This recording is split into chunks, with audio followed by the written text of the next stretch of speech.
Hey guys, this is Cam from 15 back at it with another video for you guys and back with another Fairy Tale 100 Year Quest manga chapter review for you guys. And we are back talking Fairy Tale. And yes, this chapter was very interesting because we get the setups to some of these fights that are going to be taking place.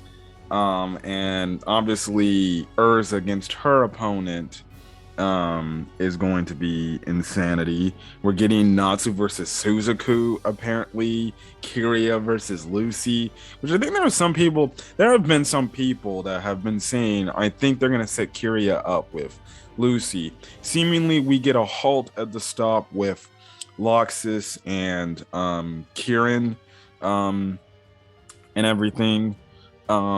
So it's gonna be interesting to see where that goes, but I'm definitely gonna be interested to see where some of these battles go into chapter 100. This also chapter felt very freaking long. I don't know how many pages this chapter was. It was just the regular pages of length, but this chapter felt very long when I read it. So yes, anyways, let's talk about it. And yeah, but if you also did want to wonder why I didn't upload a video sooner, by the time I freaking read the chapter, it was already like me already going to sleep and everything. And I was like, Jesus, what was the whole thing? It was the whole thing where the chapter takes a long time to eventually get, like, I guess you could say fan translated, and everything. So yeah. Anyways, we are one chapter short of chapter 100. If the Fairy Tale 100 Year Quest anime wasn't announced already, I would have predicted that the anime announcement would have been happening in the 100th chapter. But hey, it was 9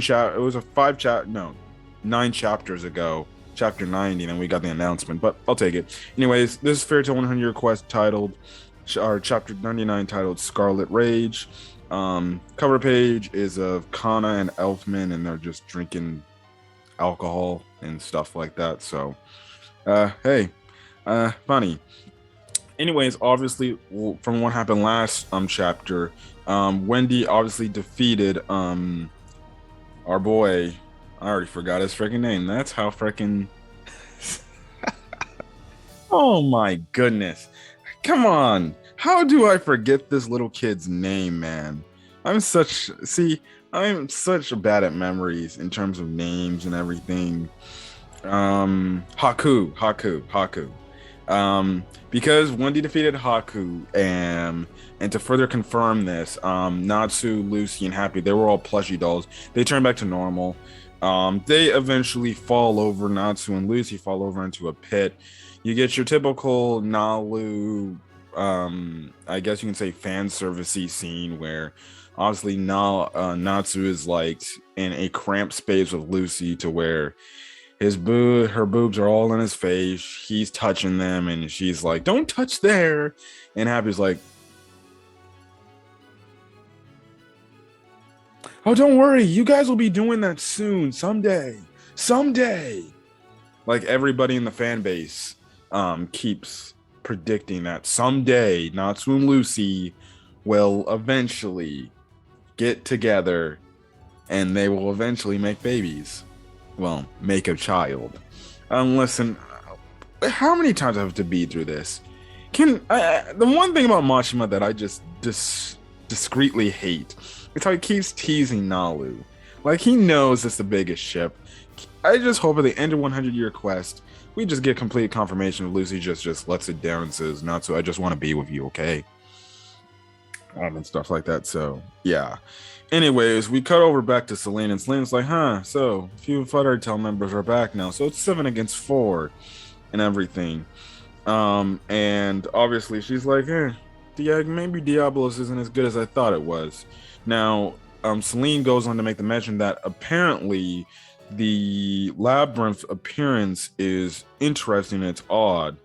And we actually cut over to Carla and Gajil, and what happened is, I guess Gajil took out this thing from this statue, which we then later see how it essentially, the labyrinth then shifts and changes, and it's moving into different places. And that's how we see later on characters on Diablos get members are split up, as well as some Fairy Tail members, and stuff like that. So, I will say this, I totally didn't even think, because we were even led to, we were already going into this, we were already told by Elsera that, the labyrinth is still like in a phase that it continues to be created and continues to have like never ending tunnels and everything, a never ending maze, and everything.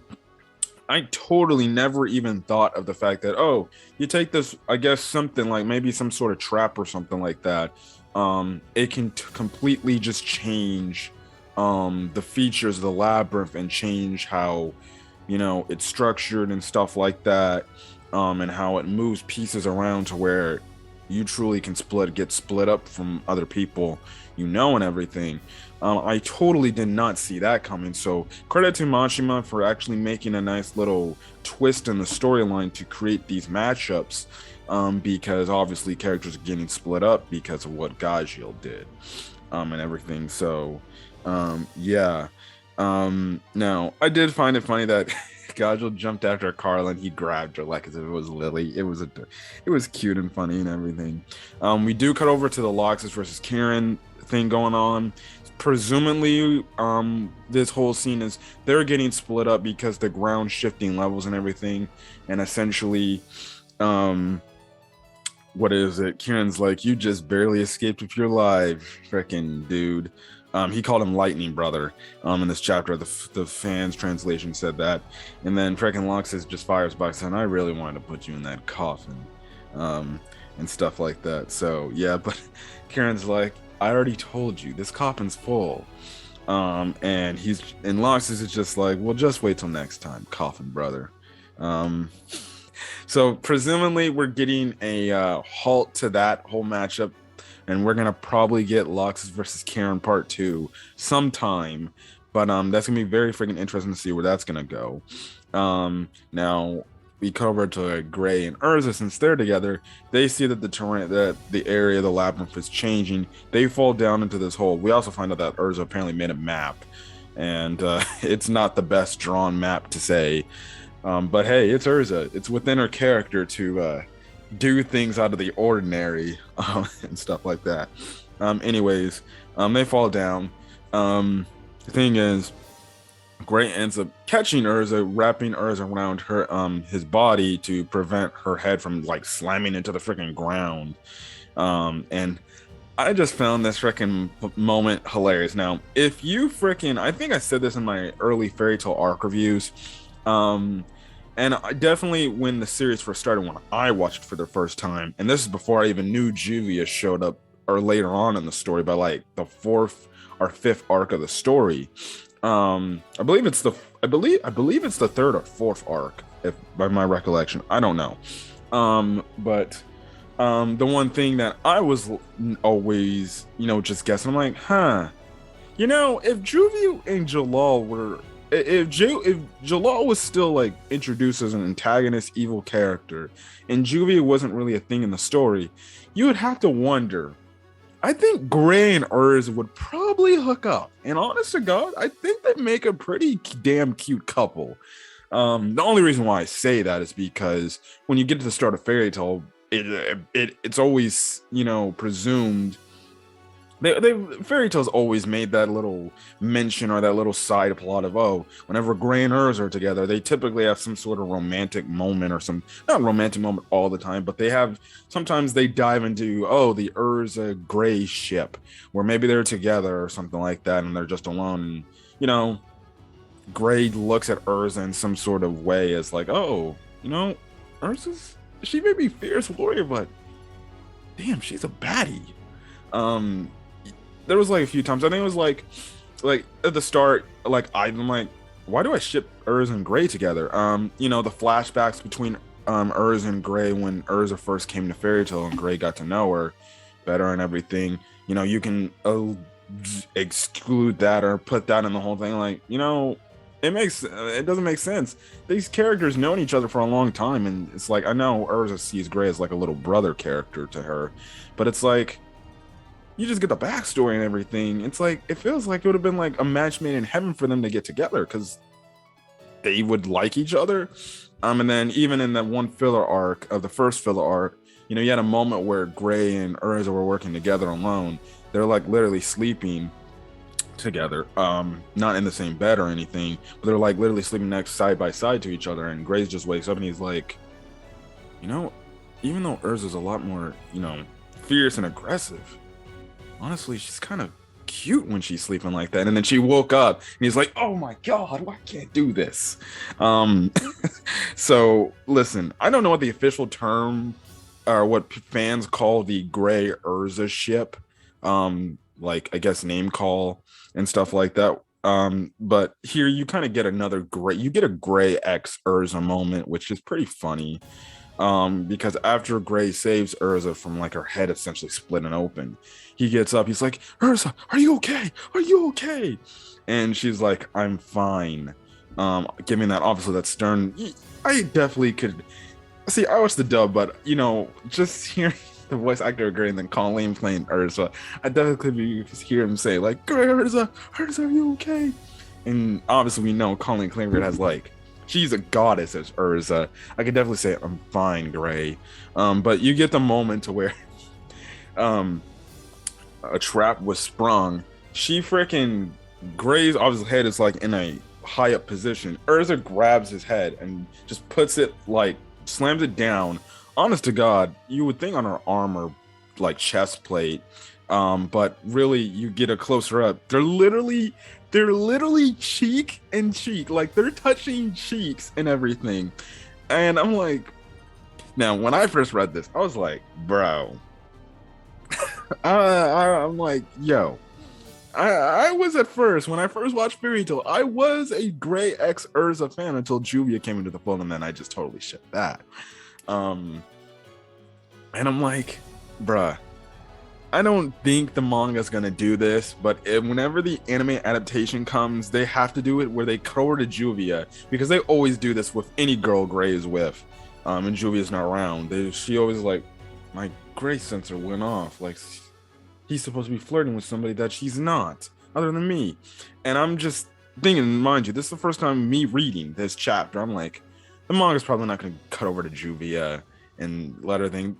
I hope they do it for the anime adaptation. I'll get a fucking laugh out of it, because I'm like, bruh, this dude is cheek and cheek with, I guess, a friend of his, his best friend, and typically, and he's blushing, and it's like he's had some romantic feelings for Erza, just never took it that far. And we know he's in love with Juvia, but listen, we all know, trust me, I love Juvia too, but it's like Erza Scarlet.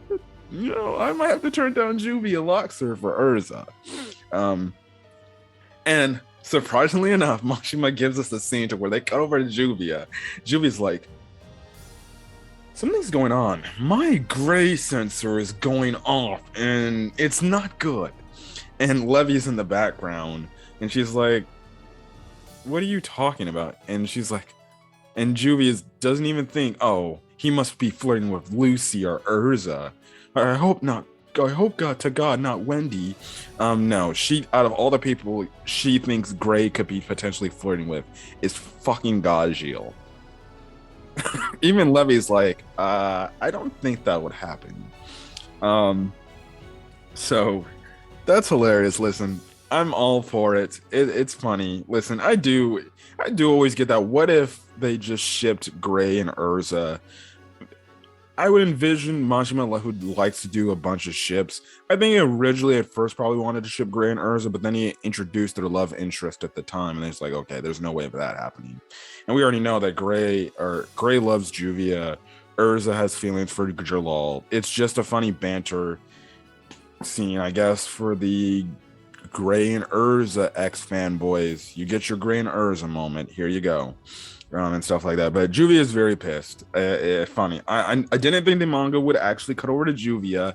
I thought it would be like, in the anime they'd definitely do it, but I don't know if they'll save pages for the manga. But hey, the manga did it where Juvia's like, my Gray sensors went off. I'm like, what? I'm like, this girl, oh my goodness. So yeah, anyways, they obviously say they fell farther, but that's when obviously Gaju with Carla falls over. Gagio freaking gray hit heads, and stuff like that. And honest to God way, they're almost kissing each other. So in another way, I guess Juvia got something almost right. We cut over to Wendy and Lily. Wendy wants Lily to pick up Haku to take him to safety. I found it hilarious how Lily's like, it's unlike you to do that and stuff like that. It's like, are you falling for this boy? And Wendy's like, yeah, no, you think. You think I am. I'm not, trust me. I'm just doing this out of the kindness of my heart. That's totally Wendy's character, but I personally would have just left him there, but that's just me. But hey, I'm cool, Wendy. Nice, cute little adorable Wendy. We do cut over to Natsu and Lucy. They eventually fall farther and they get split up and everything. Lucy ends up falling into an area to where she is then confronted by Kiria. I know there are some fairy tale fans that said Kiria and Lucy might end up getting into a fight. I didn't see that, but well, now I have to see it because it's here and everything. So seemingly we're getting the setup to Lucy versus Kiria, which is going to be a very interesting fight, and stuff like that. So that's going to be the whole thing there. Now in terms of Gajul, Erza, and Gray, they all are just together now. Carla's like, I need to find Wendy. I can't stick with this lughead over here. Now they all sense this crazy magic power coming up, and all of a sudden they are then confronted by Misaki, the Azure Dragon. The one girl wearing the black robe and everything. Now, she asked our trio of characters, where's my protege Kiria? Because if she's alone, she kind of gets quite wild, and I need to make sure I can control that and stuff like that. Now, they're obviously all shocked because her magic power is something else. And they say it out loud, and she's like, oh, of course. And she just sticks her hand out, and she does like shows off this extreme amount of force that breaks Erza's armor, her chest area of completely destroys it and tatters it. Now, so honest to goodness, Erza's in the nude. Gray and freaking Gajil are like,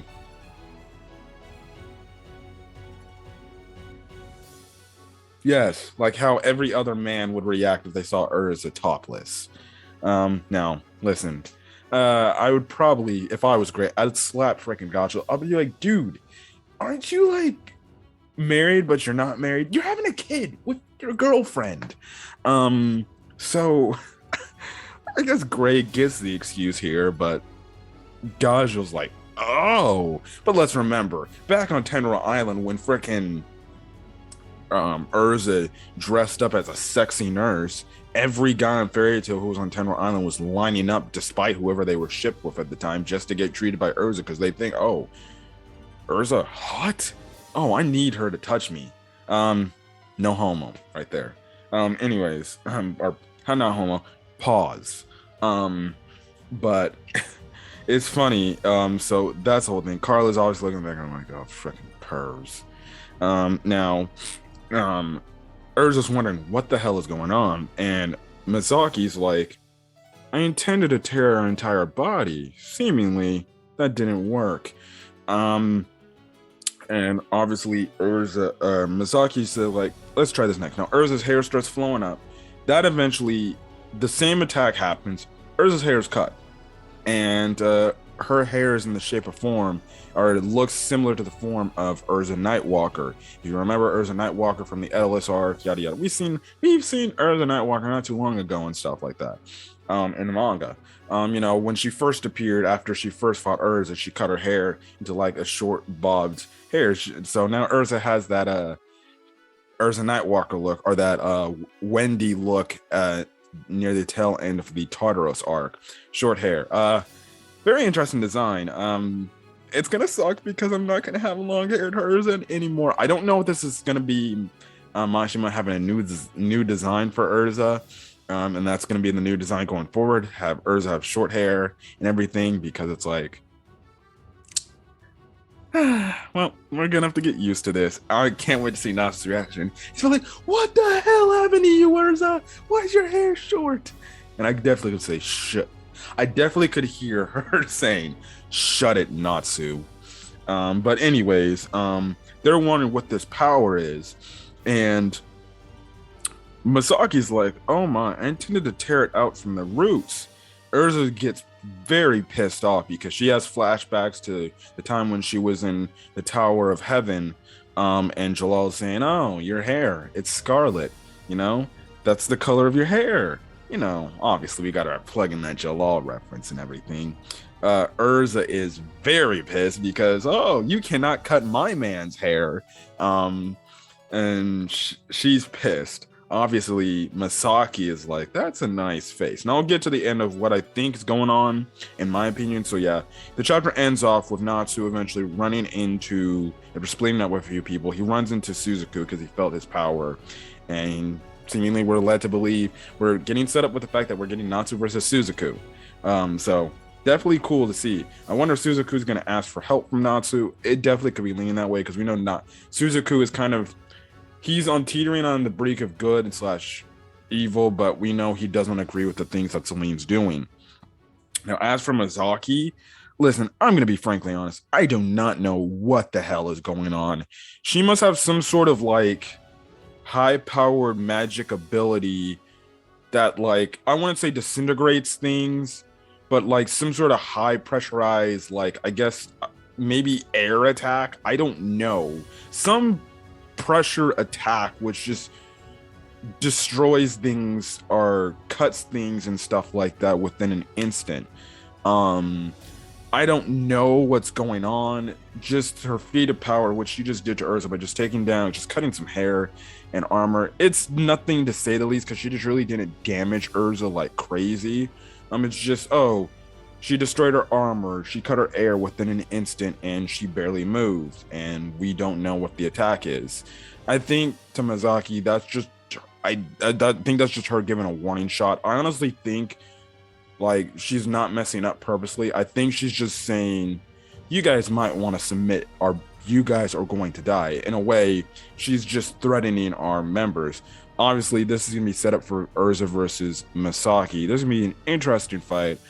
But the thing is, sadly, you'll probably not get Erza topless fighting topless next week because she can easily just re-equip into another armor to cover her top self. So to you Erza fanboys that want to see Erza, I guess, in the nude, you're not gonna get that. Yeah. But it's gonna be very interesting to see where this fight goes. I wonder if we're gonna Kieran and Lux are gonna meet up again. It's gonna be very interesting. I think also in terms of Haku and Wendy, if he wakes up, dude, Haku's gonna fall for. He's already simping for Wendy, but this guy's gonna be a crazy simp because he's gonna be like, "You saved me? I can't hurt this precious angel again." We already know Haku's probably just going to be in complete simp mode to where he'll probably just stop attacking Wendy, and stuff like that. We got Lucy versus Kiria set up and everything. Natsu versus Suzaku set up. Now looking at it, after this arc, I definitely could see it to where maybe Diablos and Fairy Tail eventually resolve their tension and they may end up becoming friends. Because you already got that angle where Haku is already set up to be some sort of love interest for Wendy. So I don't see him ever attacking her again. I guarantee you, he wakes up, he's gonna find out that Wendy saved him, and he's gonna be in complete simp mode, and all Wendy can probably say, "Don't attack my friends," and she'll be like, "Yes, Wendy, as long as you go out with me, I won't do it," and stuff like that. Or maybe Wendy's like, "I'll go out with you," or something like that, if you don't attack my friends, and he'll be like, "Yes, sir, please, I will." We already know Kiria has some sort of interest in Loxus with the tens and thousands of girls Loxus has. But obviously with the Loxus Kieran thing, maybe, if they're friends, Kieran and Loxus can have some sort of beef, but that's kind of a bromance beef. You've already kind of set up the relationship dynamic between Natsu and Suzaku. I definitely think there could be another rival towards Natsu and stuff like that. So yeah. And then this Misaki Erza storyline, I don't know. Misaki and Kieran seem the most evil out of the others. The other Diablos members don't seem as bad, like bad guys, but we'll have to see and stuff like that. And it's very interesting. I'm actually, and last thing, I'm very shocked that they actually cut Erza's hair. Now, I don't know if Wendy's going to do something like use magic to grow her hair back or something. Or actually, what am I talking about? I know what they're going to probably do. When Erza's going to get her hair back, because I remember the end of the Tataros arc, freaking Cancer did Wendy's hair when she cut it. And Cancer freaking made Wendy's hair back to normal. They're going to do the same thing with Erza. Lucy's gonna probably just use Cancer to fix Erza's hair, and Erza's hair will be back to normal. I'm damn it. I'm thinking this is gonna be some sort of mainstay new look for Erza going forward in the storyline, but I just remembered. Oh wait, yeah, the same thing happened with Wendy, and Cancer gave her extensions again and fixed her hair back to normal. Cancer will do the same thing to Erza, so we'll get short hair Erza for maybe this arc, and then whenever she finds Lucy, Lucy will be like, "What happened to your hair?" And she could be like, it got cut. And then Cancer will just come out and fix it up. And I'll be like, damn it. I want to see short-haired Erza. It would be a new look. I would definitely want to see Jalal's opinion on this. I'd actually be shocked if Cancer's openly willing to fix Erza's hair. And she's like, you know what? I think I'm going to keep the short hair for a bit. She goes see Jalal. Jalal's like, what happened to your hair? And then maybe we get another Jalal Ajurza moment there. But other than that, that's kind of all I want to say about this chapter of Fairy Tail. It's going to be very interesting to see where the story goes, other than the matchups. But yeah. Anyways, I'm going to get out of here, guys. If you guys like the video, leave a like. Put in the comment section your thoughts on this week's episode of... did I say episode? This week's chapter of Fairy Tail, as well as hit that subscribe button to get more Fairy Tail content or any other anime content I upload to the channel. But other than that, guys, I'm gonna get out of here. Hopefully you guys have a great rest of your day or no channel this video. Until then, guys, catch you guys later. Peace.